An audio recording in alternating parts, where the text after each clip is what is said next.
So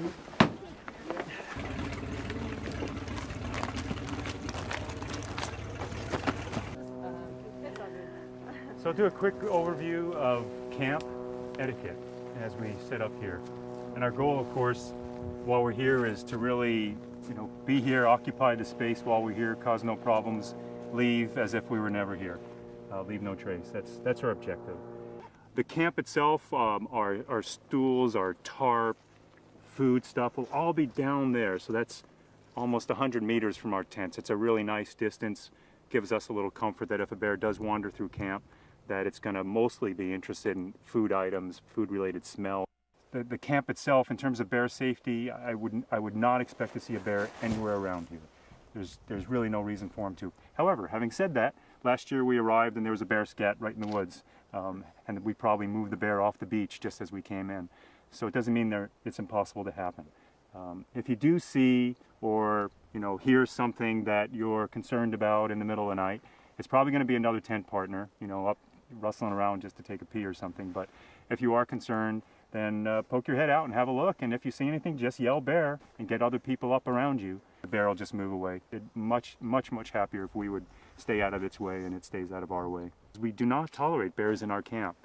And just like we don't want to invade their space so much, we also don't let them invade our space. It's very, very important that we establish that this is our place where we're going to be not tolerating bears, and especially in the middle of the night when we'd rather be sleeping. It's all about getting a good night's sleep.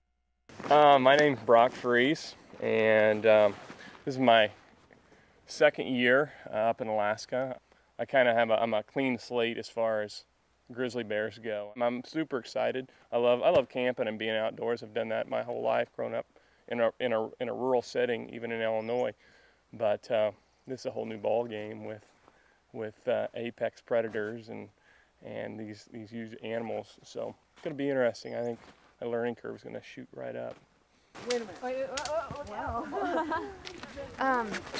My name's Elise and I live in Juneau, and I've seen these classes offered for years and I've never taken advantage of them, and I just thought what a great opportunity. It's in our backyard, and so I jumped on it this year, and I'm just really excited about it. And like John was saying, the focus is to try to take the experience back to kids at school and get more kids excited about being outside instead of in front of their TVs and video games.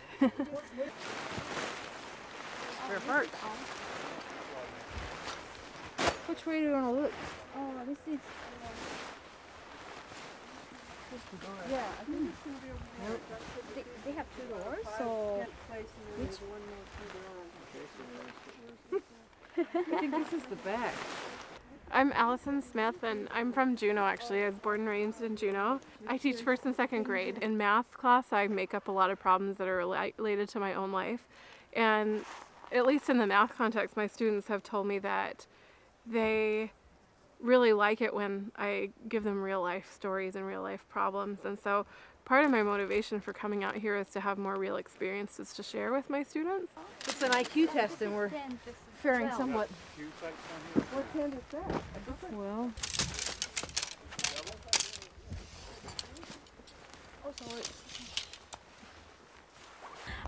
My name is Kanako Arai. I'm from Japan, and I'm a nature guide in Japan, in Hokkaido. In my area, we have bears.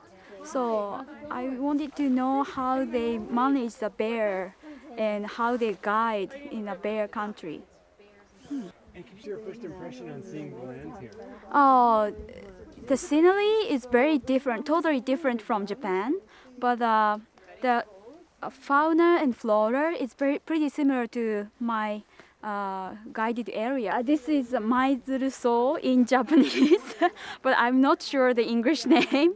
I think it's similar plants, similar kinds. I'm Carolyn. This is my third summer with these teacher trainings. I'm from Colorado, from Dillon, Colorado, and I teach art at the elementary level, and I have 2 schools, and I have about 500 kids. A wild classroom is outstanding. We're in our boxes all year for 9 months, and to be able to come out and experience things firsthand, it's incredible. That's why we have so many. There's actually 2 more per side. My name is Carrie, and I'm from Broomfield, Colorado. I heard about this class through some people at a bed and breakfast I was staying at. And it sounded like too cool of an opportunity to miss. And so when it came up on the internet, I thought, cool, I'm going. What do your students think of something like this? They think it's pretty wild. They think it's pretty courageous to go off and learn about animals and be out in nature. They think I'm crazy. They think I'm going to come back with missing fingers or toes. It's all good. They're middle school kids. It's all good. I think if we maybe set the gear out here, it'll be, I think this is going to be fine. This is very beautiful place, and it's amazing to see the spruce trees in this elevation. So for me, it's very amazing place.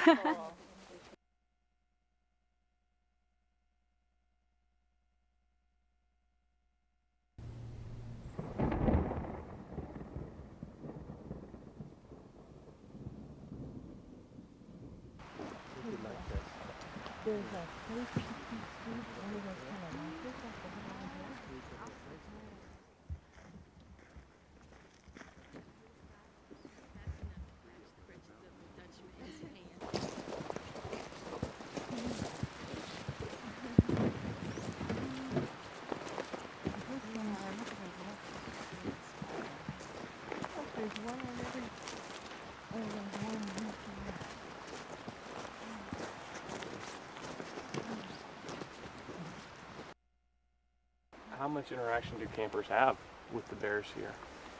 I was here camping with one of our teacher training groups, and when I woke up the next morning, there was a large male grazing about 120 feet away from us in the sedge patch over there. You know, I was not concerned because the bear wasn't concerned with us. In fact, I walked down the beach toward our camp after some time, and I gathered the group together in a small circle like this, and so the bear started walking down the beach toward us, and he kept checking us out, looking at us, and it just walked on by and went where it wanted to go. Not really a problem at all. So maybe at this point we'll go out to the beachfront and we'll just have a look at these maps, which are kind of illustrative of the bear feeding areas around here. I think I have enough that you guys can actually look at them yourself. If I would orient it right and turn it this way, we're at A and we're heading towards B. There's a lot of bedding up on those hills there, and the terrain is a bit steeper. It's right next to the channel of the creek where the salmon use, and that's the real story of those beds, is that the bear like to catch salmon in the creek during July and August, and when they've had enough, they'll pull themselves up into the forest right there and bed down on some of those places that we'll go check out.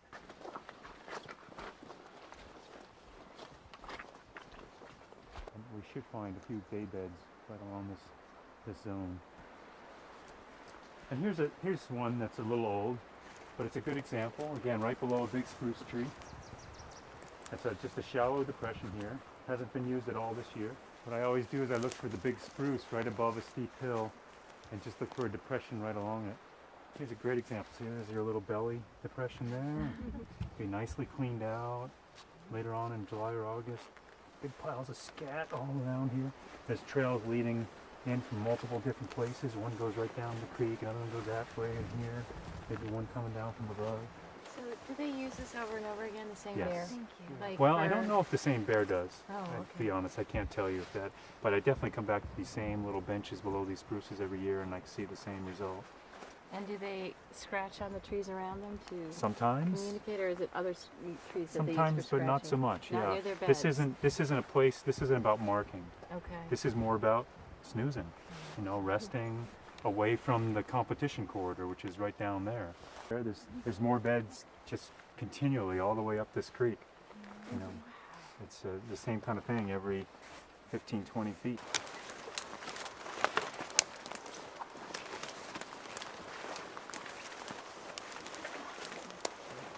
Amazing bear, you know, the size of it is.